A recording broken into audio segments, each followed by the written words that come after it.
ಯೇಸುವಿನ ಪಾದದಲ್ಲಿ ಆಕೆಯು ಕುಳಿತುಕೊಂಡಿದ್ದಳು ಎಂಬುದಾಗಿ ನಾವು ನೋಡ್ತೇವೆ.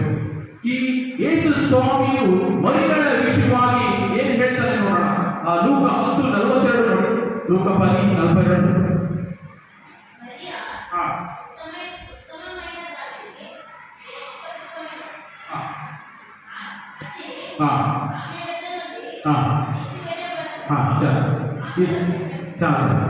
ಇಲ್ಲಿ ಲೂಕ 10:42 ನೋಡ್ತೇವೆ.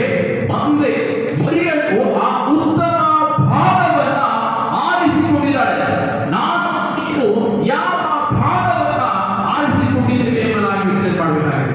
ಮರಿಯಳು ಯೇಸುವಿನ ಪಾದದಲ್ಲಿ ಕುಳಿತುಕೊಂಡು ಆತನ ವಾಕ್ಯವನ್ನ ಕೇಳುವಂಥದ್ದು, ಆತನ ವಾಕ್ಯವನ್ನ ಕೇಳುವಂಥದ್ದನ್ನ ಮರಿಯಳು ಆರಿಸಿಕೊಂಡಿದ್ದರು.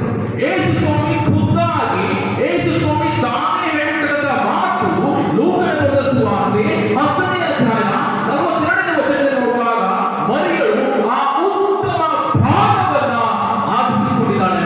ಕರ್ತನಲ್ಲಿ ಪ್ರಿಯರೇ, ನನ್ನ ನಿನ್ನ ಕುರಿತಾಗಿ ಯೇಸು ಸ್ವಾಮಿಯು ಆಡುವಂತಹ ಮಾತೇನಾಗಿದೆ? ಮಗನೇ, ನೀನು ಈ ಉತ್ತಮ ಭಾಗವನ್ನು ಆರಿಸಿಕೊಂಡಿದೀಯಾ?